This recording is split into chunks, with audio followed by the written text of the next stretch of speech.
I try to really express myself when I'm dancing.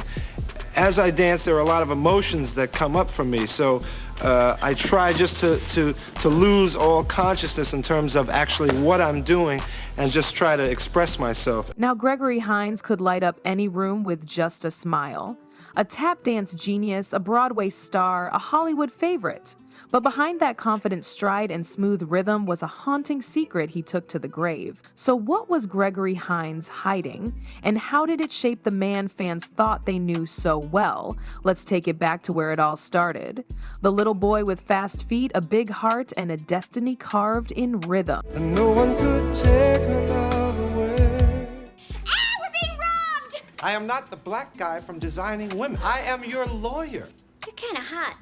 Gregory Hines was born in 1946 in New York City's Washington Heights neighborhood, a place pulsing with energy, culture, and rhythm. From the very beginning, music wasn't just a background noise in his life, it was the heartbeat of his home. His mother, Alma, loved classical music, his father, Maurice Sr., was a drummer, and his older brother, Maurice Jr., was already dancing when Gregory was still in diapers. So when Gregory started tap lessons at the age of just 3, it wasn't a surprise, it was more like a next step in the family rhythm. By 5, he and Maurice were already performing as a duo, the Hines Kids. While most kids were just learning their ABCs, Gregory was holding down routines and improvising tap steps with the confidence of someone 3 times his age. Their talent got noticed fast. One of their early stages was none other than the Apollo Theater in Harlem, legendary territory for any performer, let alone 2 kids. There, Gregory got to see and eventually learn from tap legends like Sandman Sims, Bunny Briggs, and Teddy Hale. Teddy Hale especially had a major influence on him. Gregory once said Hale moved like he was skating on butter, and that smooth, unpredictable style became a part of Gregory's own DNA as a dancer. But while Gregory's feet danced freely, his life was already stepping into a world of pressure, sacrifice, and quiet struggle. By the 1950s,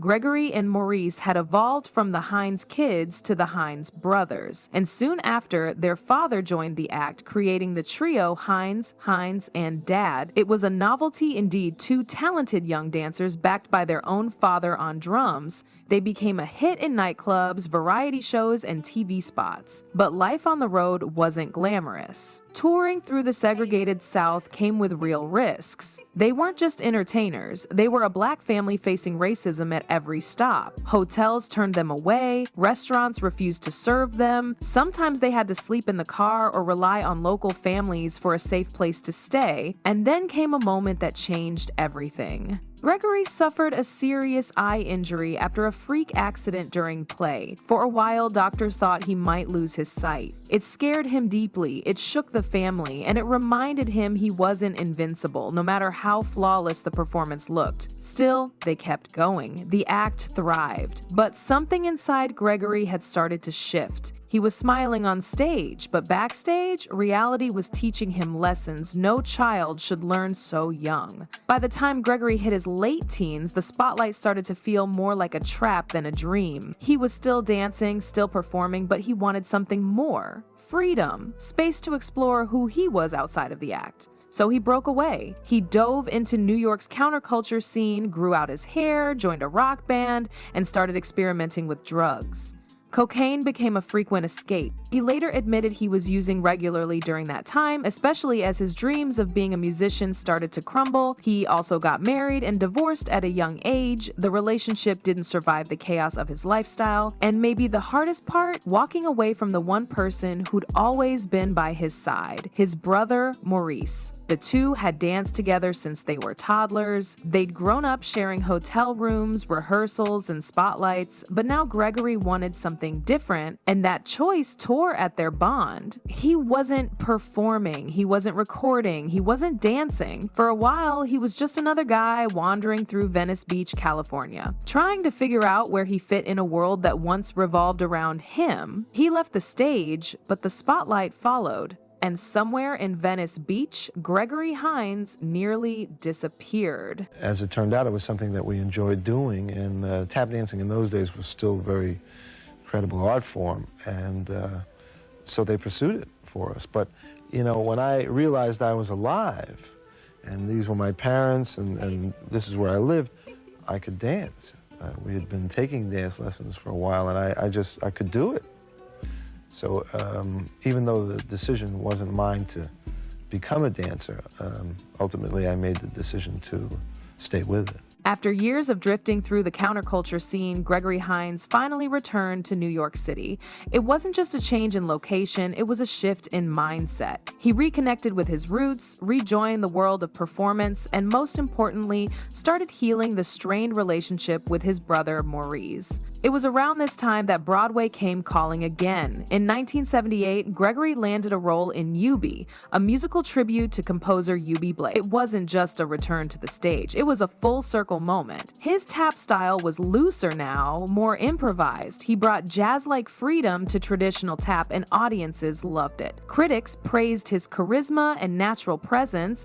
Gregory wasn't just a dancer anymore, he was becoming a star. Then came Hollywood. In 1981, he had a small but hilarious role in Mel Brooks' History of the World Part 1, playing Josephus, the street-smart slave with rhythm in his bones. It showed off his comic timing, his ability to stand out, even in a cast packed with seasoned pros. But the real breakthrough was The Cotton Club in 1984. Gregory and Maurice were cast as the Williams brothers, two tap dancers hustling their way through the Harlem nightclub scene of the 1930s.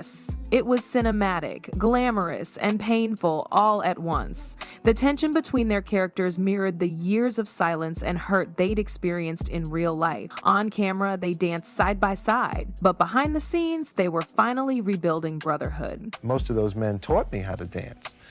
My original teacher, Henry Latang, taught my brother and I routines and gave us the ability to tap.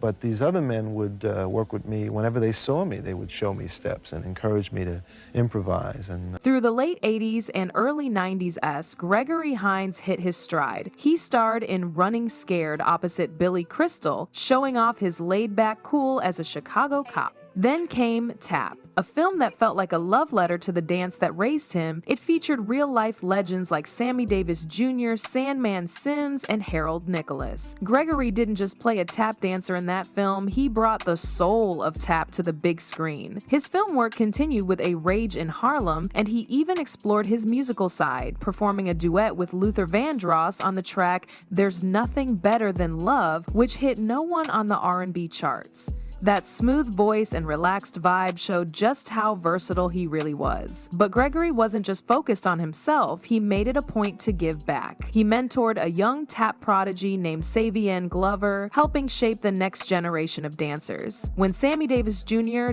passed away, Gregory stepped forward to honor his legacy, praising him, remembering him, and continuing his work. He even helped establish National Tap Dance Day, now celebrated every May 25th, Sammy's birthday. It wasn't about ego, it was about culture, legacy, preservation. Gregory had become more than just a performer, he was a symbol of tap itself. He gave so much to the world, but behind the awards, the tributes, and the joyful tap steps, darker truth lingered in silence. In the early 2000s, Gregory Hines was still performing, still smiling, and still teaching, but something had changed, something he never spoke about publicly. He was battling liver cancer. He told only a handful of close friends and family. To the public, there was no announcement, no explanation. He didn't want pity, he didn't want headlines, he just wanted to keep living, keep dancing, and keep sharing joy until he couldn't anymore. Even while going through treatment, Gregory stayed active. He kept mentoring younger dancers, he showed up for performances, he stayed visible, but only in the ways he chose. Behind the scenes, the pain was real. But he carried it with quiet dignity. He passed away in August 2003 at the age of 57. It came as a shock to many. People didn't know he had been sick. That's how private he was. That's how strong he was. He had spent his whole life performing through pain, emotional, physical, racial, personal. And this final chapter was no different. His final bow wasn't on Broadway or in Hollywood. It was in quiet dignity, surrounded by loved ones, still hiding the pain. I mean, I don't know why, it was but it was a real bad time for tap dancers. Gregory Hines left behind more than just a career. He left a lasting imprint on Black art, tap dancing, and how Black masculinity was portrayed on screen. He broke barriers, becoming a powerful figure who reshaped how audiences saw Black performers. With his unmatched talent, he turned tap dancing from an old-fashioned form of entertainment into a vibrant, celebrated art. Through his work in film, Broadway, and television, Gregory showed the world that Black men could be graceful, strong, and sophisticated on screen. He wasn't just a dancer, he was an icon, a trailblazer. His legacy lives on in many ways. He received numerous awards, including the National Medal of Arts and several Lifetime Achievement Awards. Gregory also used his platform to mentor the next generation of dancers, passing the torch to young stars like Savion Glover, who would go on to become a tap legend in his own right. The Gregory Hines Foundation, which he founded, continues to support the arts, helping to provide opportunities for young people to explore and develop their talents. But beyond the accolades in the foundation, Gregory's greatest legacy is in the hearts of the people he inspired, whether they were fellow performers or young fans watching him light up the screen. His work will continue to influence generations to come, keeping the rhythm of his life alive. Maybe the secret wasn't just his illness. Maybe it was the burden of always being strong, always entertaining, and never letting the world see him fall. What's your favorite Gregory Hines performance? Let us know in the comments. And if this story touched you, don't forget to like and subscribe for more Untold Hollywood Truths.